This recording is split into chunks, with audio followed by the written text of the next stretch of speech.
Okay, so I don't know if anybody else does this. I recently discovered this after writing like a dozen books. I figured out a writing hack and I'm gonna share it with you. I guess like when you do anything long enough, you develop tricks and techniques and you get better at it. And something that I discovered like many years into writing, I wish I discovered it earlier, is actually a way to write a story very quickly. So after writing about a dozen books or so, I discovered a technique organically. I didn't learn this anywhere, and I don't know if anybody else does it. Maybe they do, but it's a way of outlining.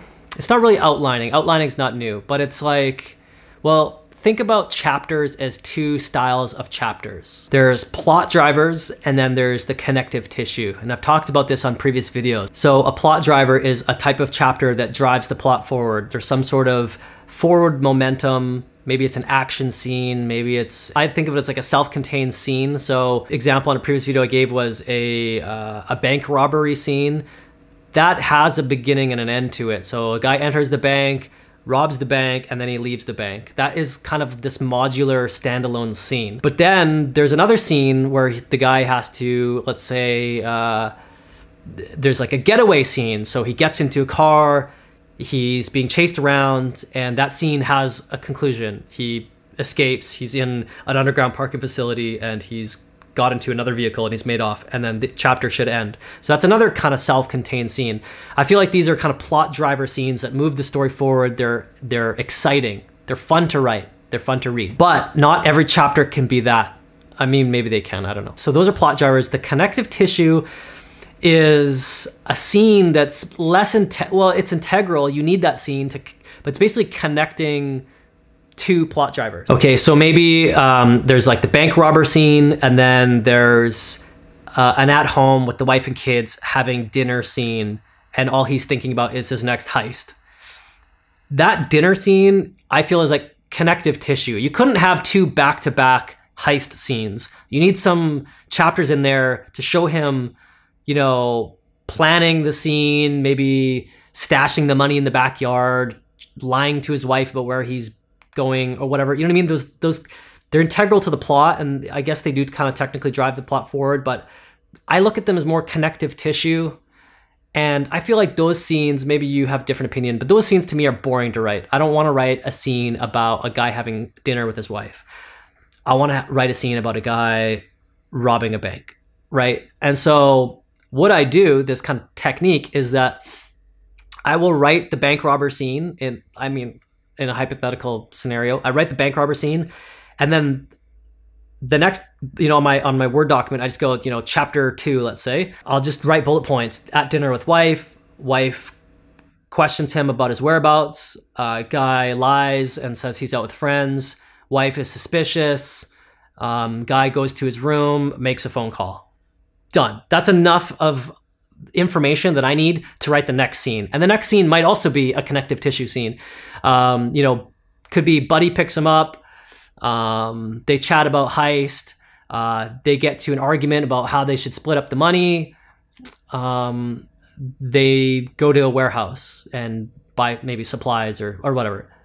That is not a fun scene for me to write. I don't care about that scene, but I need that scene for the next heist. Maybe it's they're gonna rob a museum.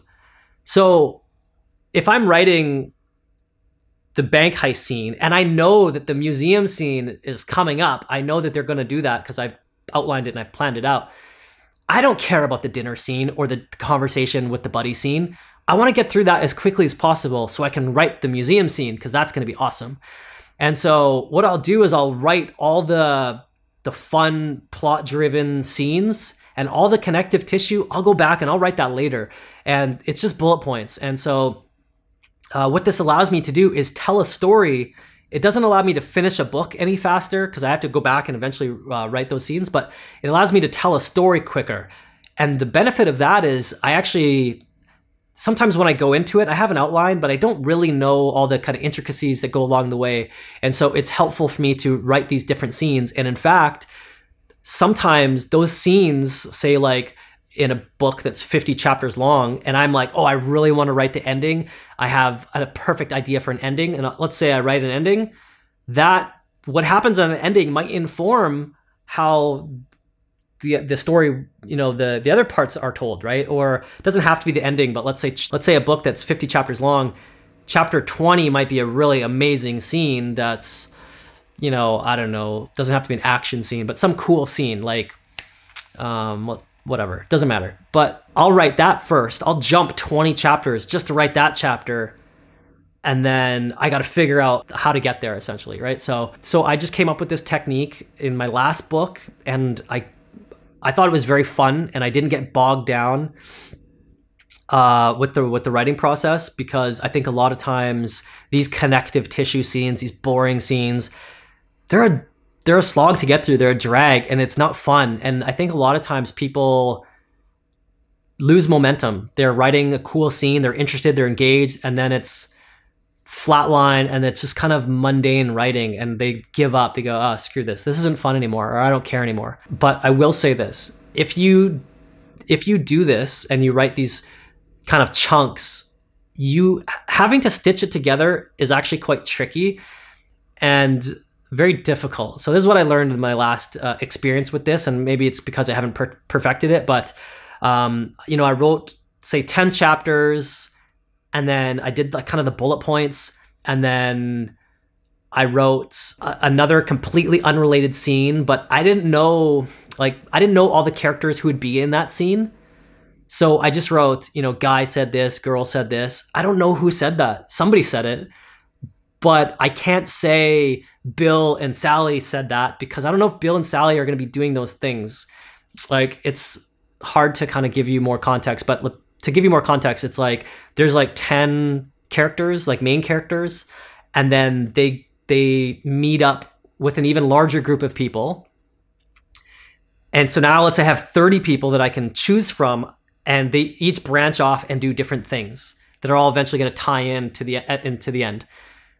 But I haven't made the decision what team of people does what. So that can be very confusing. And so there's an instance where I wrote one person doing one scene. I'm like, oh, that person wasn't actually there, and I have to change it. It's a little tricky, right? So you have to, like, everything they said, I'm like, oh, that like the person I want to say that wouldn't say that. So now I have to change that, and then I have to change the response to that person because they're reacting to what the previous person said. So it can be very tricky, and yeah, but it could work. It could work great, and I'd be curious to know if you try it out. Leave a comment in the comment section below. Let me know how it works for you. I want to see if other people do this. So thanks for watching, and I'll see you next time. Oh, and I should mention that all the stuff that I talked about, I also write blogs to basically all the videos. So it's kind of like show notes. So if you go into the kind of description of this video, you'll see a link to the blog, and it kind of talks about all this, and it shows you kind of some examples of it. So check it out.